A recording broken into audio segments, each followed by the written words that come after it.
Hi అండి, welcome to my channel Jyothi collection. ఈరోజు recipe వచ్చి మసాలా కాకరకాయ కర్రీ. మన ఇంట్లో దాంతో చేసుకోవచ్చు మసాలా. అవి అని ఏం లేకుండా మన ఇంట్లో దాంతో కడాయి పెట్టి స్టవ్ వెలిగించి కొద్దిగా కొబ్బరికాయ మనము సన్నగా తరిమి వేసుకోవచ్చు. బ్రౌన్ కలర్ వచ్చిందాకా లో ఫ్లేమ్ మీదనే పెట్టుకొని మంచిగా వేసుకోవచ్చు. అందులోనే కొద్దిగా నువ్వులు వేసుకోవాలి. అవి చిట్టపట్టలాడిన తర్వాత కొద్దిగా వేసుకోవాలి, మంచిగా ఎంపుకోవాలి. మాడనివ్వకుండా మళ్ళీ మాడిన వాసన గిట్ల వస్తుంది. మాడకుండా చూసుకోవాలి. కొంచెం వేగిన తర్వాత మిక్సీ జార్లోకి తీసుకోవచ్చు. మనము మిక్సీ జార్లో వేసుకోవాలి. మెత్తటి పేస్ట్ బట్టి మిక్సీలోకి వేసేసుకొని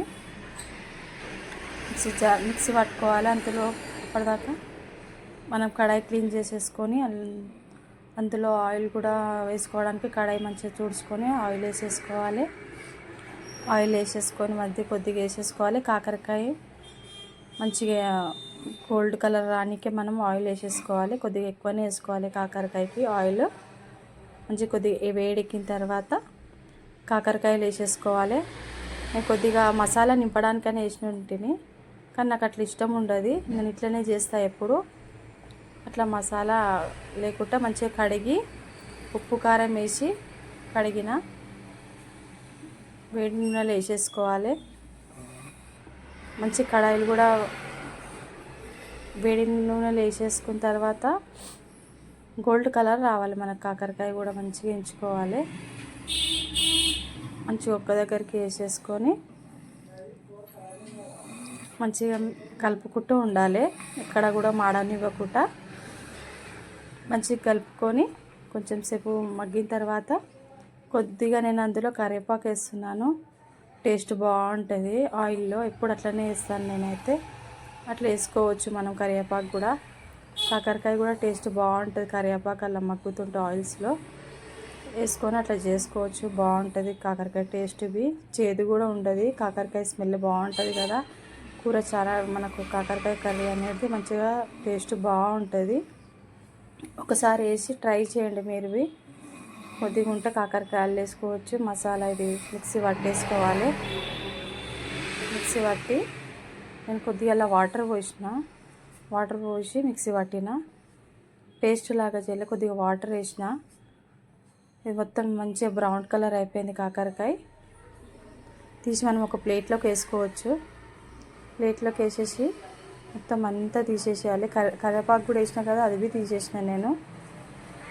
మొత్తం అంతా ప్లేట్లోకి సర్వ్ చేసేసుకొని అందులోనే నేను వేడైపోయిన తర్వాత కాకరకాయ మొత్తం వేసేసిన తర్వాత మొత్తం అంతా తీసేసేసుకోవాలి. ఇక్కడ కూడా మొత్తం బ్రౌన్ కలర్ వచ్చింది కాకరకాయ మొత్తం అంతా తీసేసుకోవాలి మనం. కాకరకాయ మొత్తము మంచిగా బ్రౌన్ కలర్ వచ్చింది. మంచిగా మగ్గిపోయినాయి కూడా కాకరకాయ మొత్తం. మంచిగా ఏగిపోయినాయి కాకరకాయ మొత్తం తీసేసుకున్న తర్వాత నేను అందులోకి కొంచెం ఆనియన్ వేసేసిన. ఆనియన్ వేసి మంచిగా కలిపిన. ఒక 3 ఆనియన్స్ తీసుకున్నాను నేను. మంచిగా గోల్డ్ కలర్ వచ్చిందాకా దాన్ని మంచిగా కలిపిన. గోల్డ్ కలర్ వచ్చిన తర్వాత ఆనియన్ పేస్ట్ కూడా మనం చేసుకోవాలి. కొంచెం గోల్డ్ కలర్ వచ్చిన తర్వాత ఆనియన్ పేస్ట్ కోసము మంచి గోల్డ్ రావాలి. ఇప్పుడు మొత్తం ఆనియన్ మంచిగా కలుపుకోవాలి, కానీ మాడనివ్వద్దు మనం ఆనియన్ కూడా. మంచి గోల్డ్ కలర్ దాకా వచ్చిన దాకా మనం పెద్దగా ఏం పెట్టొద్దు. గ్యాస్ స్టవ్ చిన్నగా పెట్టుకొని స్టవ్ మీడియం మీద మంచిగా ఎంపుకున్న తర్వాత కొంచెం మిక్సీ జార్లోకి వేసేసుకున్నాను నేను. ఒక 2 ఆనియన్ అంతా వేసేసుకున్నా మిక్సీ జార్లోకి వేసేసుకున్నా. మిక్సీ పట్టుకున్నాను నేను 2 ఆనియన్స్ది. అది కూడా మెత్తటి పేస్ట్ పట్టుకొని మనం ఆనియన్ కాకరకాయ కర్రీలోకి వేసుకుంటే చాలా బాగుంటుందని ఇందులోనే నేను ఇప్పుడు పట్టుకున్న అది మసాలా గ్రేవీ అది వేసేసుకున్నాను నేను. ఆనియన్లో మసాలా వేసి ఆనియన్లోనే కలిపి అందులోనే కొద్దిగా మంచిగా మగ్గిన తర్వాత కొంచెం ఉడికినాక కొద్దిగా అల్లం పేస్ట్ వేస్తున్నా నేను, అందులోనే వేస్తున్నా నేను మసాలా దాంట్లోనే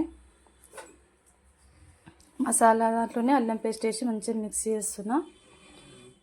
అంటే మిక్స్ చేసినాక అందులోనే కొద్దిగా పసుపు కూడా వేసేసిన నేను. పసుపు కూడా వేసేసుకొని సాల్ట్ వేసిన, 2 స్పూన్స్ వేసిన సాల్ట్. మా కారం పొడి కూడా వేసిన నేను, 3 స్పూన్స్ వేసిన కారం పొడి కూడా, కొద్దిగా తక్కువ వేసిన. అందులోనే ధనియా జీరా పౌడర్ అవన్నీ వేసేసుకున్నాను నేను. మసాలా మన దగ్గర ఉన్న దాంతో వేసుకోవచ్చు, మసాలా ఏది ఉంటే అది ఉన్న దాంట్లోతోటే మసాలా కూడా వేసుకొని మన ఇంట్లో ఉన్న దాంతో వేసుకోవచ్చు. టేస్ట్ అయితే బాగుంటుంది. కాకరకాయ మసాలా కర్రీ మొత్తం మిక్సీ చేసేసిన. మొత్తం మనకి ఇందులో ఆయిల్స్ అంతా వెళ్తుంది కదా, అట్లా వెళ్ళిన దాకా చూసుకొని మంచిగా మసాలా మొత్తం ఉడికిపోతుంది. మొత్తం మసాలా అంతా ఒక్క దగ్గరికి వచ్చేసింది కదా, మొత్తం గట్టిగా అయిపోయింది కదా, మసాలా మొత్తము చిక్కబడిపోయింది. అందులోనే నేను కొద్దిగా ఆనియన్ మిక్సీ పట్టిన కదా, ఆ ఆనియన్ది కూడా వేసేసిన, మిక్సీ పట్టింది వేసేసుకున్న. అందులోనే మసాలా దాంట్లోనే ఆనియన్ కూడా వేసేసిన నేను. ఆనియన్ కూడా వేసి మంచిగా కలిపేసేసిన ఆ మసాలా మొత్తము ఆనియన్కి మంచిగా కావడానికి.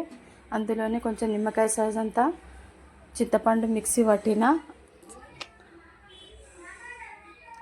చింతపండు నిమ్మకాయ సైజ్ అంతా వేసి మంచిగా అందులోకి వేసేసుకోవాలి. మసాలా దాంట్లోకి మనము ఒక నిమ్మకాయ సైజ్ అంతా వేసి కలుపుకోవచ్చు. మనము కొద్దిగానే వేసుకున్నా నేనైతే చింతపండు మంచిగా కలుపుకున్నాను నేను. ఆనియన్ పేస్ట్ కూడా అందులోనే వేసేసిన, చింతపండు కూడా మంచిగా నిమ్మకాయ సైజు వేసిన. 1 గ్లాస్ వాటర్ వేసిన నేను, 1.5 వాటర్ పోసిన నేను, 1 గ్లాస్ సగం వాటర్ పోసిన. కొత్తిమీర కూడా వేసేసుకున్నాను నేను అందులోనే. కొద్దిగా కొత్తిమీర కూడా వేసి అందులోనే కాకరకాయ ఇప్పటిదాకా ఫ్రై చేసినాం కదా, అవి కూడా కరివేపాకు కూడా వేసిన కదా నేను ఆయిల్స్లో, అది కూడా వేసిన నేను అందులోనే.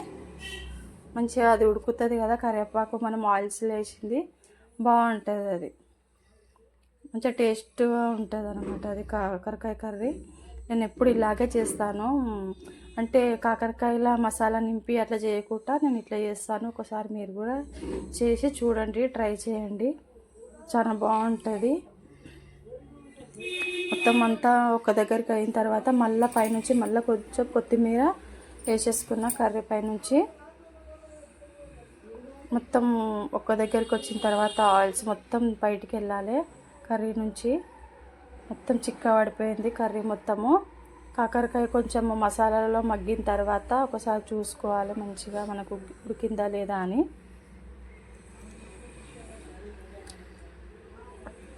ఒకసారి చూసుకున్న తర్వాత మనము ఆయిల్ మొత్తం వచ్చింది మసాలా నుంచి. టేస్ట్ మసాలా కాకరకాయ కర్రీ. ఒకసారి మీరు కూడా ట్రై చేయండి.